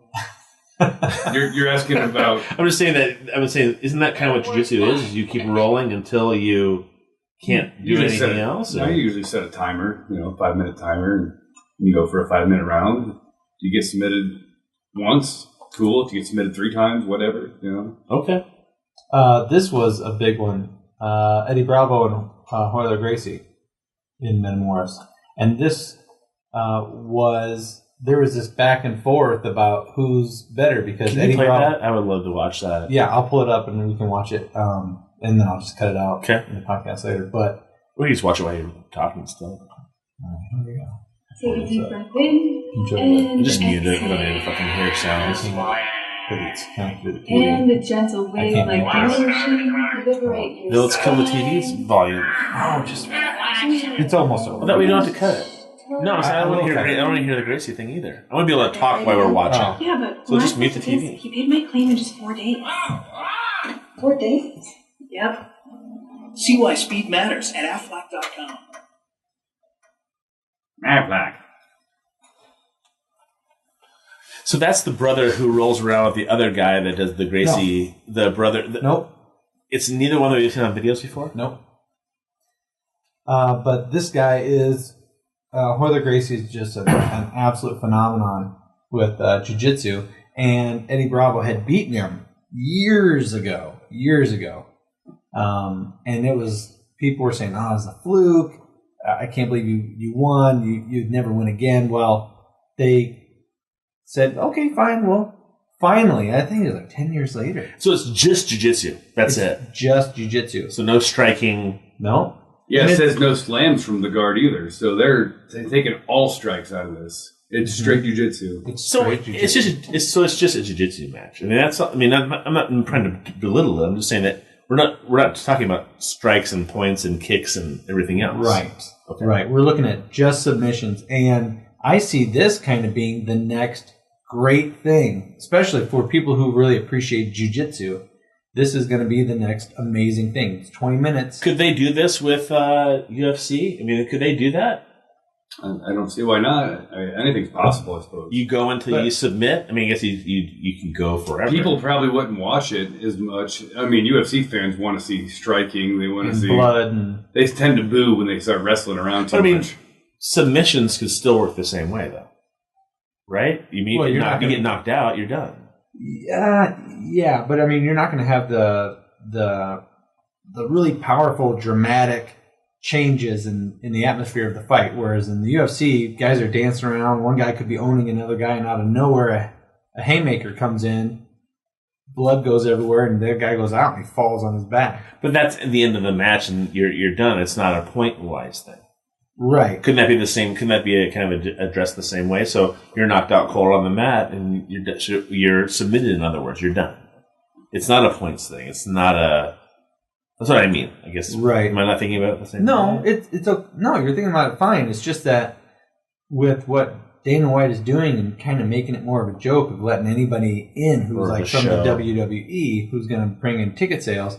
These guys are saying that Gracie, who created this, is saying, let's get back to what actually matters. If you're a lover of jiu-jitsu, here's a tournament that says you only are a winner if you submit the other guy. Because the Gracies only did jiu-jitsu when they did UFC, or when they fought, they were really only, they didn't do striking, they didn't do kicking. It was just jiu-jitsu.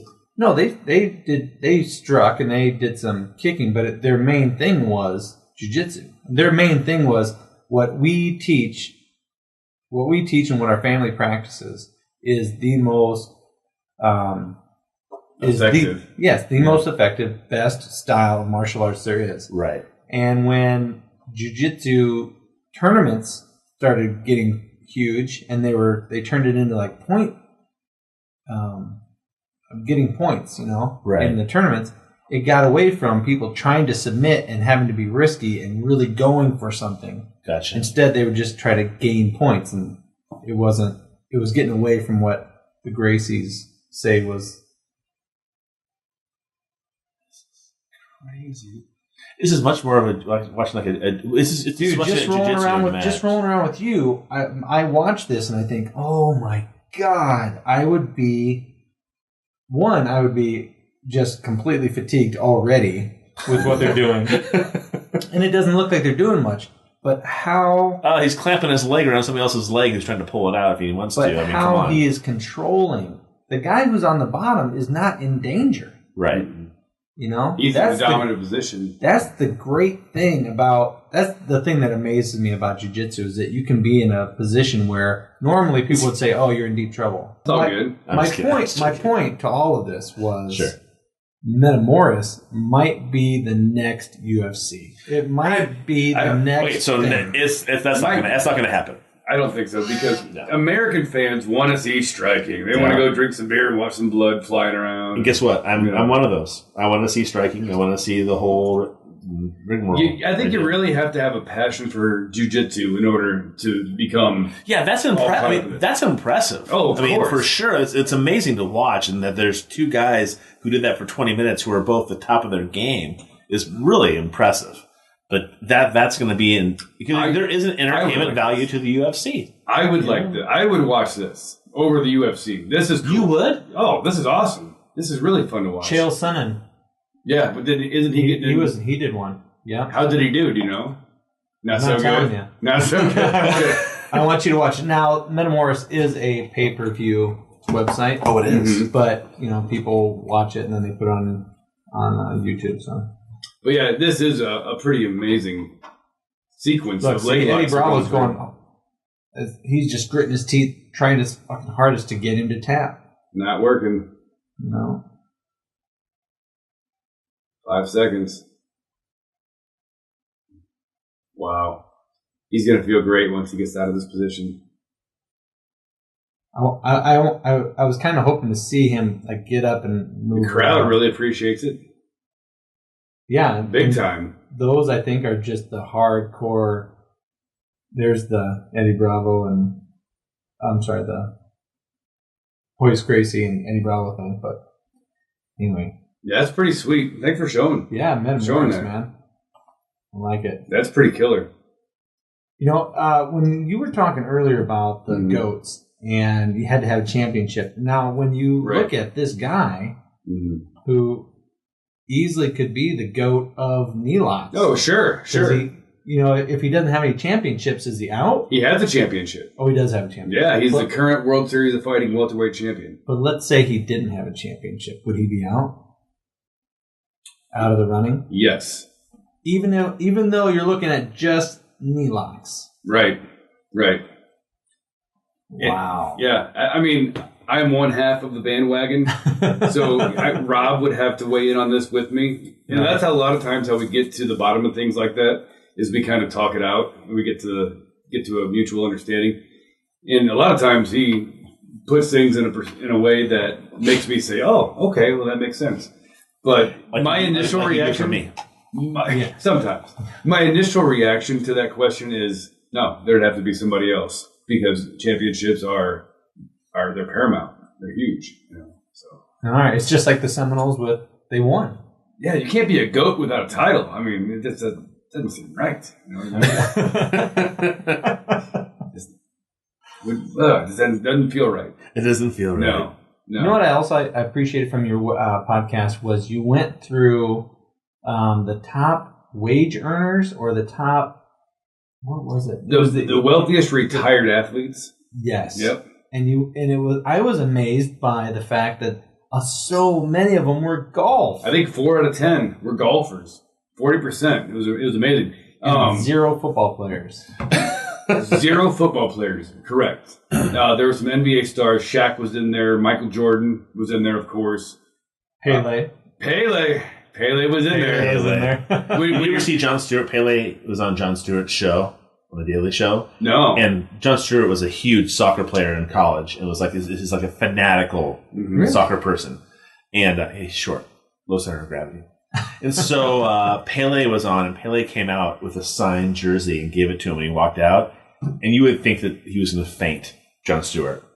Of all the people that he interviews, and he's had Obama on there, and the Clintons and the Bushes, and you would think that he'd have this, like, it was Pele, who he's just like, I don't know what to say.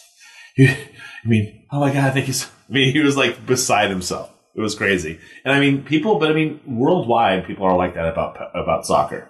I would say to me, I think they're the most fanatical fans out there. Bandwagon people too. Like Manchester versus fucking United. I mean, these like, they chant through the streets as they walk to the soccer game. Like, I've been to plenty of NFL football games. Nobody chants. Yeah. We're all drinking beer and we're all hanging out together.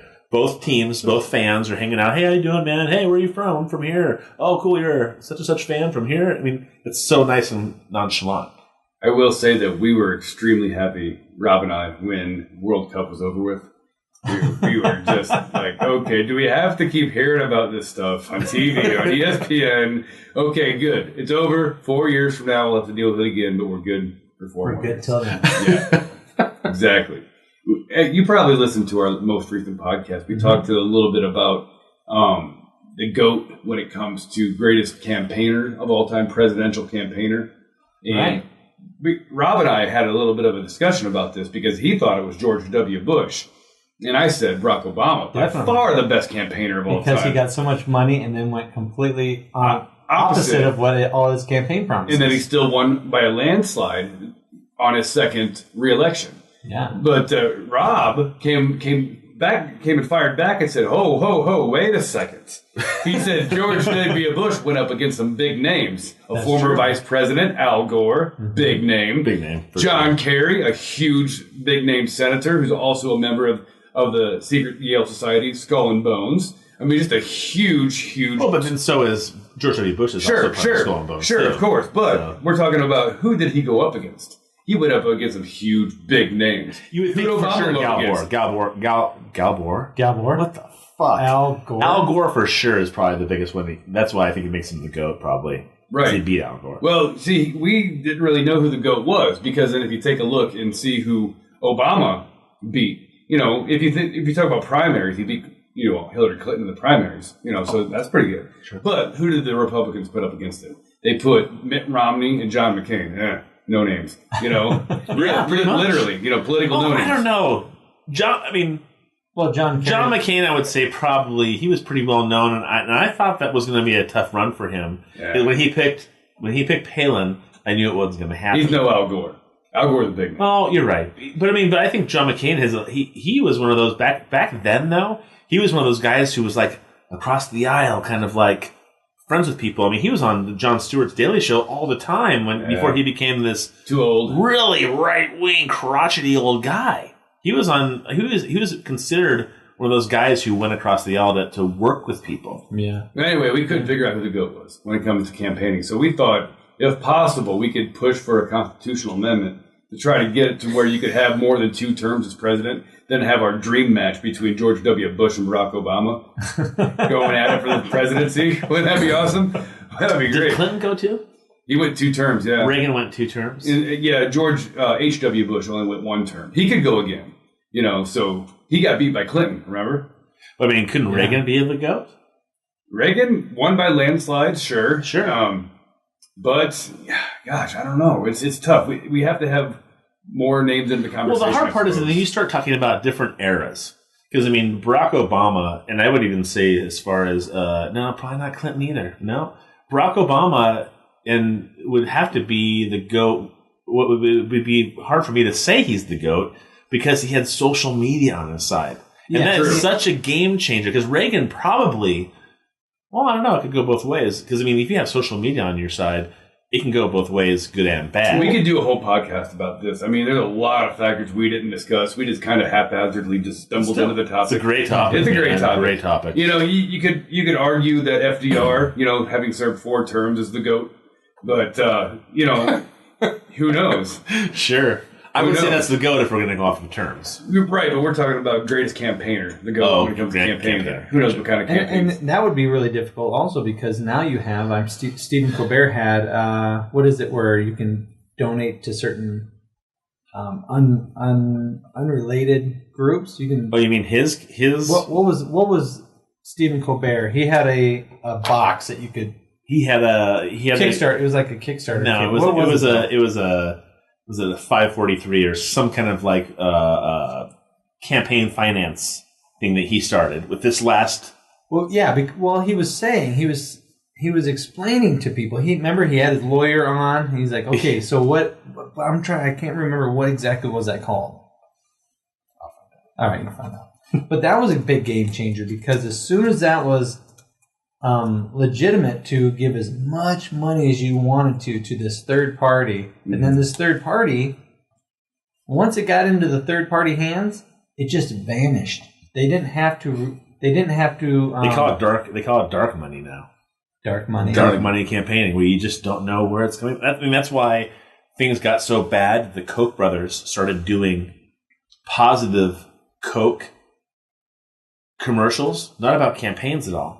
Just Coke industry commercials in a positive light because they were getting so much negative press that I had never seen a Coke commercial. I mean, they rule like 53% of the industries in America, and I'd never heard of them before. But they're part of just about everything: agricultural, gas, all these things, and I never heard of them before ever. And then I started seeing Coke commercials, and I'm like going, "Why is there a guy in Iowa who works for Coke Industries and there's a commercial on TV that has nothing to do with anything, and I'm not going to go buy Coke products anywhere. It's part of my daily life because I'm part of the society, but they got so much shit from everything else that they had to start doing positive promos.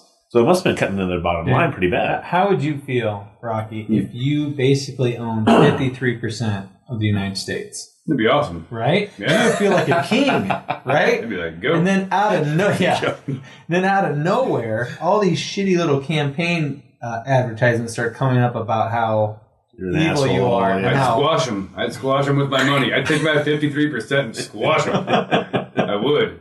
But hey, I'm a pretty good guy. I mean, from that point of view, I could easily see somebody going, you know what? I got a lot of money. Why am I allowing this to happen? Right. I know there's freedom of speech, but fuck you. Yeah, I'm not gonna just let you slander my name. The first time I ever heard one of those Koch brothers talk was today. David Koch was on ABC's talk show this morning for about 5 minutes with Barbara Walters, and she was asking him what his political views were. And I didn't know anything about this guy except for all the negative, he's an evil empire guy posts on Facebook or whatever. And he says, well, I'm basically a libertarian. He says I'm socially conservative or I'm fiscally conservative and socially liberal. But then Barbara Walters is like, but you give tons of money to the Republican Party. He's like, yeah, I do. He's like, but you believe in a woman's right to choose and you believe in gay marriage. But the people you give money to do not. He's like, well, that's their problem. And she says, well, so you're basically what you're saying is you give money to candidates based on their fiscal views, their fiscal policies. He said, yes, because the fiscal policies of this country end up affecting everybody in it, more so than the social issues. So I had no clue. So it turns out this guy, from what he says, is actually more libertarian than anything else. And see, and I was always told that the Koch brothers in particular, and I don't know enough about this, the Koch brothers in particular hijacked the libertarian name, or the name of the idea of the Libertarian Party, and turned it into this right-leaning group, Tea Partiers. That it was more that it has changed because they don't focus on the liberal social aspect of things. They only are going for this right wing side of stuff. So I mean, I'm always going to assume that it's convoluted, right? You know what I mean? You got to. You have to assume that part.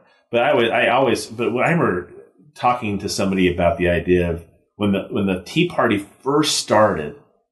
I remember it being more kind of like a Ron Paul kind of thing where I remember listening going, okay, well, I agree with part of that. There's part of it that I don't. What don't you not disagree with? What do you agree with 100%? So I remember hearing about the Tea Party going, oh, that makes sense. That's exactly I don't know right. enough about gun laws to really argue much about it. Maybe I don't understand everything. And then all of a sudden it became like, to the right so hard. I was like, oh, so there's just a bunch of dumbasses who don't know anything about jack shit and are out there going, we're not giving up our whatever, I mean, they turned it into this circus act. And I was told that, or I heard that, or I read that it was the Koch brothers who had so much money that they were able to say, this is how we want the Tea Party to be now. Let's hijack it and turn it into this. That's what I read and I heard. Okay. But I'm not necessarily reading a diverse point of view either. I think a lot of that comes from people not truly understanding what's getting asked in government, not understanding the nuances of government. And what you and I were talking about yesterday, and this kind of brings us back to Serial, the podcast that talks about criminal cases and its popularity. You had brought up, you know what? What if somebody is reading? I told him, I said, I'd take a mic and I would just start reading like the Affordable Care Act verbatim. Here's the new bill. Yeah, here's the new $1 trillion finance bill that just went through Congress. I'm going to read it. I'll read it verbatim for you. You can look at the liner notes and say, oh, I want to read about this part to this part. But I'll read it from page 1 to page 1,000. And if you want to hear what it says, here you go. Which I wonder if people would get really sucked into that, to want to know a little bit deeper the nuances of each bill. Because recently we just had a spending bill that was delivered on Congress's doorstep. What was it? It was Tuesday night at 10 o'clock. At 10:30 at night, and they had to vote on it Thursday. It's like 1,000 pages. It's over 1,000 pages. How, Rocky? I'm sure you do read a lot. I read some, but there's no way I could read 1,000 pages. I'm not. I do read a lot, but that doesn't mean I'm a fast reader. Like I can read 1,000 pages in one night. I mean, I don't think that's humanly possible. Maybe like 1% of 1% of 1% of people can do that. And to understand the nuances of that bill. And totally digest it all mentally. Understand everything. And to with 100% go, yep, that's the bill I want to vote for. Well, that's how all bills are. And that kind of just shows that government is not about having a fair debate before they pass each bill. They just want to get it jammed through. And I think it's not about people. It's not about people. It's about the people who are controlling the people who are in Congress. It's who are the people the corporations that own Congress and that Congress does the bidding for. And when I watch shows like the Netflix show, what was it that you really liked? House of Cards. House of Cards. There's a British version of House of Cards. I think that was the first Not near version. as good. Really? Yeah. I watched it. The more I watch shows like that, the more all of them are like, okay, hey, listen, I got to pass a bill, and I need your vote. There's 4 votes that are going to make it so that my bill passes.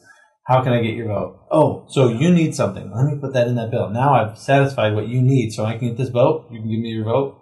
And the more I watch that, the more I think, I don't think this is comedy. I think this is fucking reality. It's pretty true to life. It's pretty true to life. I think this is how it's happening. I think that's why you hear people like Bernie Sanders, who's an independent, pretty liberal guy. but he wants to see if there's a way to pull money completely out of the political system. If we pulled money out of it, I don't see how you then could. it would become down to actually people doing things. We've always talked about, oh, hey, why don't you run for something, or why don't you? Well, nobody can ever afford to do that. Yeah. But because people are being financed by money to get in there to make more money and have power. If you pull money completely out of the system, then you might actually have somebody representing the people that they're in Congress for. I have no invested interest in being in Congress other than to represent the people that put me in there. So I have no money backing me. I'm getting a salary because I have a job to be a representative. That's it. Then you're negating freedom, though. You're telling people they can't do with their money what they so choose. But you cannot give money to these people. Oh, right. But I mean, if we want to, you don't think that if we don't muddy the system with money. But you've talked about it in the past, like our founding fathers, way back in the day, when they volunteered to be in Congress, it was the foregone conclusion that you're only there for a little bit, and you want. Well, they didn't have the amount of power that they do now back then. They've slowly but surely gained more power, Congress and the president both, and the courts too. So nowadays, there's a whole bunch of special favors to vie for. Right. So that's why you have all these special interests giving money to political parties, because if they don't try to buy the special interest, if they don't try to buy influence, then their competitors are going to out-compete them and get the influence, get the politicians on their side. Right. So back in the day, the government didn't have the power to hand out special favors. So you didn't have any lobbyists. There was nothing to lobby for. Right. If you took power away from the government, then naturally the lobbyists would go away because there would be nothing to vie for. Mm-hmm. You see what I mean? Right. So, yeah. But making that happen is probably impossible because when government power grows, it very rarely recedes. It almost always stays the same or gets even bigger. Well, it's like somebody saying, hey, I'm going to give you $1 million to keep doing what you're doing. And you saying, no, I'm good. I'd rather go back to this. I mean, that's what it comes down to. It's like, I'm not going to promote my own self-interest. Yeah. But I mean, I guess that's why I always wished and hoped that someone would get into Congress without the idea of, I'm in here to make a lot of money for myself and be self-centered. I'm actually one of a group of people that I'm representing. So it's not about the money I'm doing. What is best for my constituents? Truly what is best for the people that I live with in my community. Not who's paying me money. I'm just getting a salary like everybody else does, but I'm not trying to get something bigger and better all the time. And I think that's where greed plays into it. In Ron Paul, he was kind of, when he was a congressman, he didn't vote based on what would be good for his district. He voted based on what is within the confines of his job. Like, am I allowed to do this? Does the Constitution give us the power to spend money on this? No. Okay, therefore I vote no.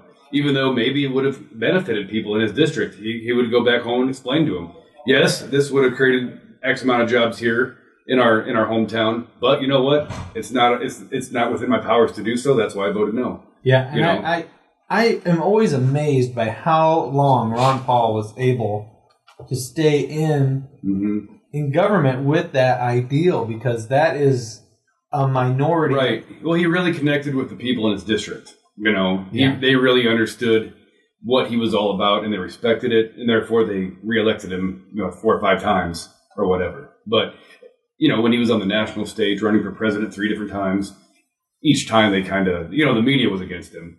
The media tried to make him look like a crazy old man. Did he run as an independent? He ran as libertarian.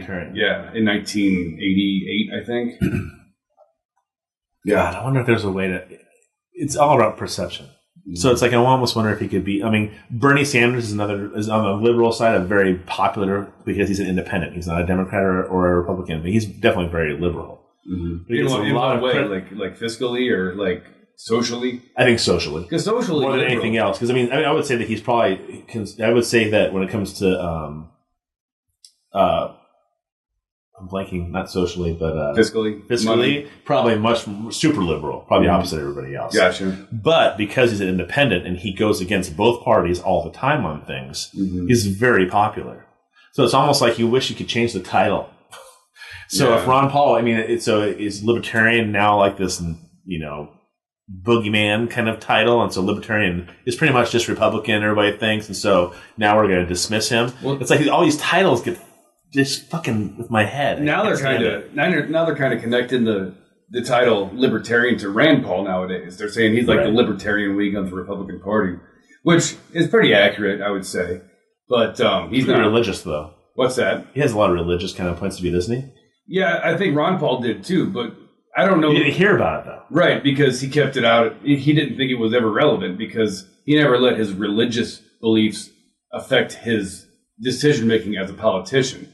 So, like, if he were to be asked, what do you think about gay marriage? Should gays be allowed to marry?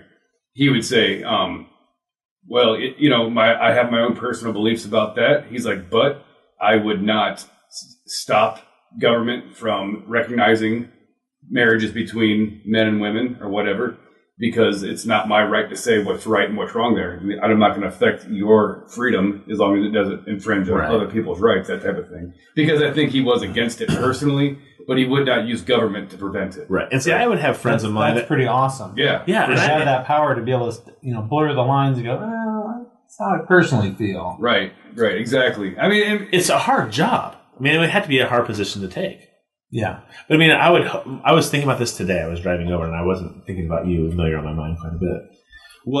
I was thinking like, even though there's a big part of me when it comes to the conservative fiscal side of things that Ron Paul follows, almost totally evens out and balances with the foreign policy, the socially parts. And so there's almost like a 50-50 break for me. I'm not going to say that there's a lot of Democrats that almost balance out that evenly for me. Because, I mean, there's plenty of Democrats who are about as warmongering as anybody else is. All right. And so I'm kind of like, today I was like, okay, so I'm using a poor term, but picking the lesser of two evils. I was like, well, maybe I would be somebody who would vote for Ron Paul because even though half of it I don't agree with, half of it I do. And that part's more important to me, and I trust it better. That I know that on the backside, he's coming from a place of, it's not really I'm not making this choice because of a certain thing. This is really kind of the way it's supposed to be. And so this is how I think about this, and this is how I think about this. And he's extremely consistent. You know what he's all about. That was like the biggest thing is you could go back into the 80s, video of the 80s, and he's saying the exact same thing as in the 90s. And it's like this fiscal conservative. And right before 2008, the financial collapse of 2008. He called it too. He called it. He was calling it for a decade before. And Republicans and Democrats just passed things on to the spending bill that allowed the banks almost to get back to the exact same point they were at to legally make the poor decisions they did to fucking bottom things out. Yeah, we'll have the audio from the GoPro and some from up there. So we'll piece it all together. We'll make it work. No big deal. No big deal. Anyways. Technical difficulties. Wrap it up. Yeah. Anyway, BandWagon. I want to bring it back to the BandWagon real quick. You can go to the BandWagon. Go to tpspproductions.com. Scroll down to the BandWagon. You can also check out the BandWagon on iTunes and Stitcher. Now, this is my bad. No, it's right there. It's correct now. Let me see what's wrong. Right? I made the change, and now the title's fantastic. You did it. Correct, right? We've changed that a long time ago, buddy. You did a great job. I tried it, but I didn't verify that it actually had. I verified it. I knew it had changed. Oh, okay. So go to iTunes and podcasts, type in the BandWagon podcast. Okay? It's the 3 words. Only one out there. 3 words, the BandWagon podcast. You'll see TBW, and you can check out all of their episodes. They're great, funny. If you want a refreshing look at how to approach sports, and all the little nuances of sports, check them out. And I will say that even friends of mine who listen to it who do not like sports, a lot of female friends, they say they actually like it a lot too, just because it doesn't take sports seriously. We approach it from a comedic point of view and from a BandWagon fan's point of view, and it's just different. You haven't heard anything else like it. I would agree. Right. I would totally agree. That was a great promo, buddy. Yeah. You can also find us on Facebook at facebook.com/The Bandwagon with Rock and Rob. That's ROCK, the letter N, ROB. Follow us. We have all kinds of stuff we talk about. Give us your opinions. And we will also sometimes put your questions out to the Bandwagon Nation on our podcast. I like that because that changes. You can influence. Right. You can influence things week to week. Week to week. Week to Indeed. week. So anyway, Rocky, thank you for being on today. Thanks buddy. again to It Works, Kathy Sculla, independent distributor. For her support of the show, go to It Works or go to kathysculla.myitworks.com and order any of their fantastic products or become a distributor and make a little money on the side from home if you want to do that type of thing. Or go to EcoLips if your lips are chapped. It's wintertime. You need some awesome lip balm. Balm. Which I'm currently using right now, and I'm saying this might be a goat. Yeah. The goat of lip balm. The goat of lip Very balm. nice. Go to ecolips.com and check out all the different wonderful flavors and types and looks, or create your own, or buy them in a big batch. It says organic on there, too. Yeah, it's all organic. That's okay. All of it. Yeah. Yeah, it's all good. Or go to Sweet Raw Joy, or go to them all. But one of them is sweetrawjoy.com, desserts to live for. Check out their desserts. If you got a sweet tooth that needs to be satiated, get one of these and then not feel bad about it It's all when you raw. want to eat it. And it's not going to put a lot of weight on you because you're not throwing in a bunch of sugar into these mixes. When we're on our 30-day raw deal, When I'll we're- be having some Sweet Raw Joy. Lori's for going to sure. be Boom. Lori's going to be supplying us a lot of Sweet Raw Joy. Yep. During our 30-day raw. Oh, yeah. Also, check out not Biz Nasty necessarily, but South Hockey. Sauce Hockey. Go to saucehockey.com, click on your continent because they're worldwide, and get yourself some really stellar hockey gear. Go to shop. Go to New Arrivals. Great Shirts, clothes. jackets, Feel comfy. board shorts. They got them all. It's great. So, saucehockey.com. And if you're in the area of Cedar Rapids and you're wanting to know what to do on Saturday night, go to penguinscomedyclub.com and you can look at all of the comedians that are coming up and the comedians that are there for the week. And Tom Green. Holy Tom shit. Green. Yeah, Yeah. second time he's been there. He's hilarious. Wow, that's awesome.